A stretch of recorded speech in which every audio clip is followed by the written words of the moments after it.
میرے اوپر اس کا بہت روب پڑا تھا۔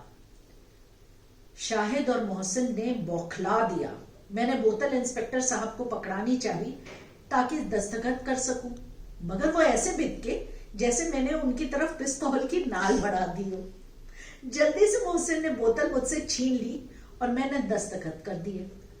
آپ تھانہ چل کر ضمانت دیجئے، 500 کی ضمانت۔ میرے پاس اس وقت تو 500 نہیں ہے۔ ارے آپ کو نہیں، کسی اور صاحب کو آپ کی ضمانت دینی پڑے گی۔ میں کسی کو پھنسانا نہیں چاہتی، اگر میں نہیں گئی تو ضمانت ضبط ہو جائے گی۔ میں نے اپنی معلومات کا روب ڈالا۔ آپ مجھے گرفتار کر لیجئے۔ اب کے انسپکٹر صاحب کو غصہ نہیں آیا۔ انہوں نے مسکرا کر شاہد کی طرف دیکھا جو صوفے پر سر پکڑے بیٹھے تھے، اور مجھ سے بڑی نرمی سے کہا، چلیے بھی، ذرا سی دیر کی بات ہے۔ مگر ضمانت؟ میں نے نرم ہو کر کہا۔ اپنے اہم کانہ مذاق پر شرمندہ ہو گئی۔ میں دوں گا، محسن بولے، مگر میری بچی بھوکی ہے، اس کی آیا بالکل نئی ہے اور چھوٹی سی لڑکی ہے۔ آپ بچی کو دودھ پلا دیجئے، انسپکٹر صاحب بولے۔ تو آئیے اندر بیٹھیے، محسن نے پولیس والے کو بٹھایا۔ انسپکٹر صاحب شاہد کے فین نکلے اور ایسی میٹھی میٹھی باتیں کی کہ ان کا موڈ بھی ٹھیک ہونے لگا۔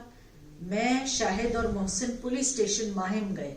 خانہ پوری کر کے میں نے پوچھا، قیدی کہاں ہے؟ دیکھیں گی؟ ضرور۔ ایک جنگلے کے پیچھے چھوٹی سی جگہ میں 10-15 آدمی آڑے ترچھے لیٹے تھے۔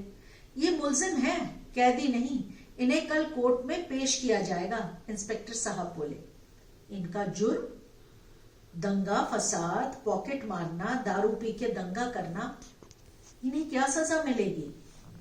جرمانہ یا چند دن کی قید؟ مجھے بڑا افسوس ہوا کہ اتنے فسفسے ملزم دیکھنے کو ملے۔ 2-4 قاتل اور ڈاکو ہوتے تب بات ہوتی۔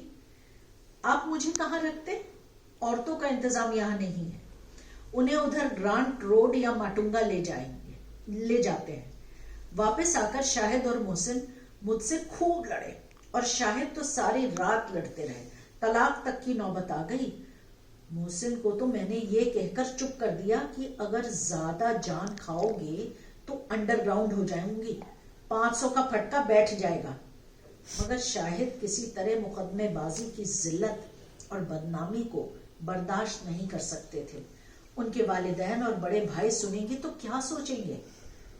پھر جب اخباروں میں خبر نکلی تو میرے سسر جی کا بڑا درد بھرا خط آیا، ارے دلہن کو سمجھاؤ، کچھ اللہ رسول کی باتیں لکھیں کہ عاقبت درست ہو، مقدمہ اور وہ بھی فحاشی پر۔ ہم لوگ بہت پریشان ہیں، اللہ رحم کرے۔ منٹو کے فون سے معلوم ہوا ان پر بھی مقدمہ چلا ہے، اسی کورٹ میں، اسی روز ان کی بھی پیشی ہے۔ پھر صوفیہ اور منٹو دوڑے آئے۔ منٹو نہایت حشش بشش جیسی کسی نے وکٹوریا کراس دے دیا ہو۔ میں دل میں بڑی نادم تھی، بظاہر بہادری جتا رہی تھی، مگر منٹو سے مل کر شاہد کی بھی ڈھانڈس بندھ گئی اور مجھے بھی بڑی تسلی ہوئی۔ دل میں تو دھکڑ پکڑ ہو رہی تھی، مگر منٹو نے وہ شے دی کہ میرا بھی ڈر نکل گیا۔ ارے یہ تو مارکو کی چیز لکھی ہے آپ نے۔ اما شاہد، تم بھی کیا آدمی ہو یار، تم بھی چلنا، تم نے جاڑوں کا لاہور نہیں دیکھا۔ خدا کی قسم ہم تمہیں اپنا لاہور دکھائیں گے۔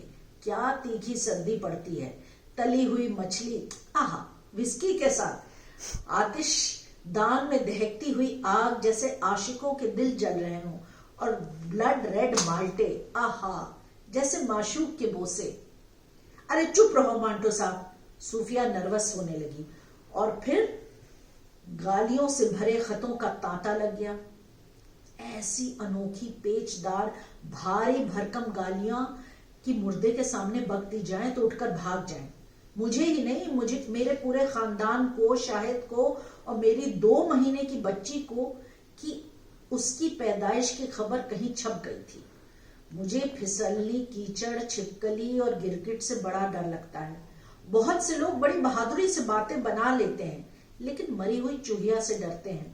مجھے اپنی ڈاک سے ڈر لگتا تھا، جیسے لفافوں میں سانپ بچھو اور اجگر بند ہوں۔ ڈرتے ڈرتے خط کھولتی، اگر سانپ بچھو دکھائی پڑتے تو 2 لفظ پڑھ کر خط جلا دیتی، مگر شاہد کے ہاتھ خط پڑ جاتا تو پھر طلاق کی نوبت آ جاتی۔ ان خطوں کے علاوہ اخباروں میں جو مضمون نکل رہے تھے، محفلوں میں جو بحث ہوتی، انہیں مجھ جیسی سخت جان ہی جھیل سکتی تھی۔ میں نے کبھی کسی کی بات کا جواب نہ دیا، کبھی اپنی غلطی کو ماننے سے انکار نہیں کیا۔